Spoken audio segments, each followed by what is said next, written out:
Sono venuta nel bosco dietro casa perché stavo raccogliendo la camomilla, poi avevo tutte parole che mi frullavano in testa, ho detto dai, provo a fare un video, però Leo sta decespugliando, allora ho provato a rintanarmi un po' dietro la cascina e spero che così si senta un po' meglio. Prima di arrivare a Cascina Girasole io avevo continui problemi. Ero costantemente sotto stress, in una situazione di grande agitazione. Per risolvere questi problemi sono andata ovviamente a fare decine di visite da specialisti vari, da omeopati, da medici tradizionali. Sono andata da ginecologi, da chi più ne ha più ne metta. Tutti che mi prescrivevano farmaci, mi davano magari terapie, provavano in qualche maniera a capire, a fare una diagnosi, a capire che problema avevo, ma tendenzialmente non risolvevo niente. Ad un certo punto ho incominciato a dirmi: ma possibile che continuo ad andare da dei medici, da degli esperti in materia e non sanno neanche dirmi che problemi ho? Continuo a fare esami del sangue di lì e di là, perdere mattinate intere in ospedale e nessuno che mi sa dire cosa. Basta, prendo in mano la situazione e questo problema lo risolvo io, e questo era chiarissimo dentro di me a quel punto. Avevo fatto talmente tante visite, dato così tanti soldi a questa gente, ho detto basta, per cui a quel punto la mia convinzione di poter guarire affidandomi a un qualcuno di esterno veramente è crollata. E lì ho detto ok, adesso basta, adesso che pensi mi? Dunque questo è stato un punto chiave di svolta nella mia vita, perché poi ci è andato qualche mese, ci è andato un po' di tempo, ma da lì veramente io ho preso in mano la mia situazione e ho detto adesso spetta a me. Adesso la responsabilità del mio benessere, del mio star bene è mia. Continuavo ad avere problemi fisici sempre peggio, avevo la consapevolezza che tutte queste infiammazioni che avevo nel corpo, se portate allo stremo, potevano portarmi anche a morire, o comunque a portarmi in una situazione gravemente compromessa, direzione in cui stavo andando apertamente. E quindi da quel momento ho detto qualcosa deve cambiare. Pian piano sono arrivata qui. Qui ho imparato una lezione fondamentale, che oggi dentro di me è chiara proprio a caratteri cubitali, ed è: qualsiasi problema che io ho, qualsiasi problema che posso avere, di salute, non di salute, qualsiasi debolezza che il mio corpo mi manifesta, qualsiasi dolore, qualsiasi acciacco, è 100% causa mia. Sono io che me lo sono causata, delle mie azioni mi hanno portato lì, dei miei blocchi mi hanno portato lì, dei miei traumi non superati mi hanno portato lì. L'unico modo che ho per guarire è risolvere le questioni che mi hanno causato questo malanno, questa malattia dentro. Solo così posso guarire. Non c'è farmaco, non c'è pianta medicinale, non c'è medico, non c'è specialista, non c'è niente che tenga. L'unico modo che ho è quello.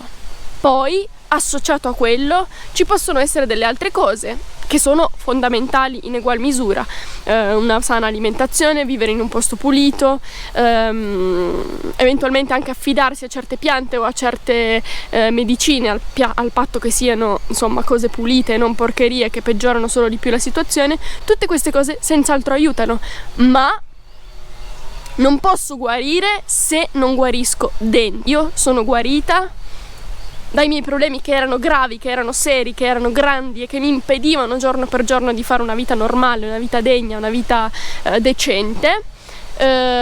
Sono guarita perché ho risolto i problemi che avevo dentro. Ci sto lavorando ovviamente, ma il corpo ora è sano e funziona bene e mi permette di fare attività fuori, di muovermi, di insomma cose che prima non facevo perché non mi sentivo. Una cosa molto interessante che oggi manca, ma una volta forse alcuni avevano questa conoscenza, è che ho sentito una grande esperta di erbe, di cui secondo me ci si può fidare ciecamente in questo campo, che parlava degli antichi usi della belladonna, no? Che è una pianta oggi considerata velenosa, di cui tra l'altro l'uso probabilmente anche proibito per legge. Lei diceva: questa pianta, che è una pianta psicotropa, veniva utilizzata per creare il vuoto. Perché?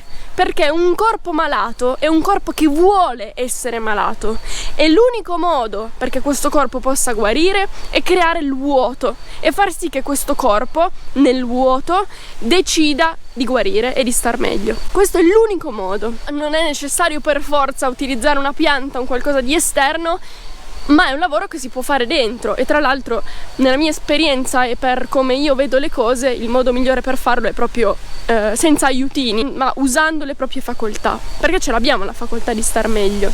Io mi ricordo che una cosa che tendevo a fare sempre era dare la colpa fuori, no? Dire: ah, ma io ho questi problemi perché c'è l'inquinamento, ho questi problemi perché in passato non mi sono alimentata bene, ho questi problemi perché il mio corpo è fatto così, il mio corpo è difettoso. E quando è che però mi prendevo le responsabilità di me stessa e mi chiedevo: ma cos'è che ho fatto io per stare così? Quali sono gli errori che ho fatto io che mi hanno portato a questa situazione? Solo quando ho iniziato a fare questa autoanalisi ho incominciato un percorso di guarigione. Dare la colpa a fattori esterni, continuare a comportarmi come se i problemi che avevo nel corpo fossero cose piovute dal cielo, malattie piovute dal cielo,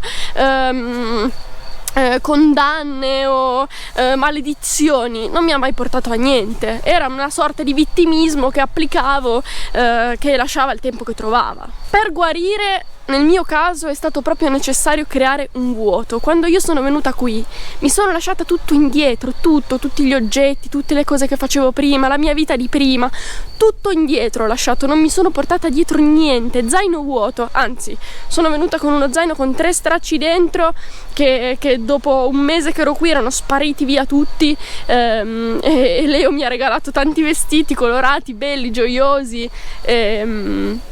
Questo processo di guarigione, così rispondo anche a tutti quelli che mi dicono: ma fatti crescere i capelli, eccetera eccetera, che è una po' spia. Questo processo di guarigione per me è culminato quando io ho rasato i capelli la prima volta. Rasare i capelli, che ormai i miei capelli erano stati tinti, decolorati, erano bruciati, non li lavavo neanche più, cioè proprio era una cosa, avevo bisogno di lasciarmi indietro tutto. E questo processo è culminato con il taglio dei capelli. Quando ho rasato i capelli ero un essere umano nuovo, ero rinata, ero quello che oggi vedete qui, che prima non c'era, prima non esisteva, prima era una cosa completamente diversa, che non potete neanche immaginare.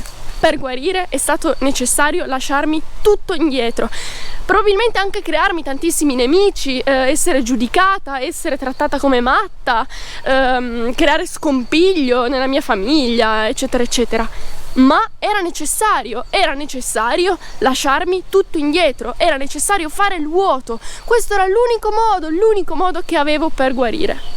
E oggi sono la prova in carne e ossa che star meglio è possibile, ma solo prendendosi le responsabilità della propria guarigione. Non si può delegare agli altri, nessuno sa qual è il nostro problema, siamo noi che dobbiamo capirlo, che dobbiamo interrogarci, che dobbiamo guardarci dentro, che dobbiamo guardare cosa abbiamo nel cuore. Soltanto risolvendo quello possiamo stare meglio.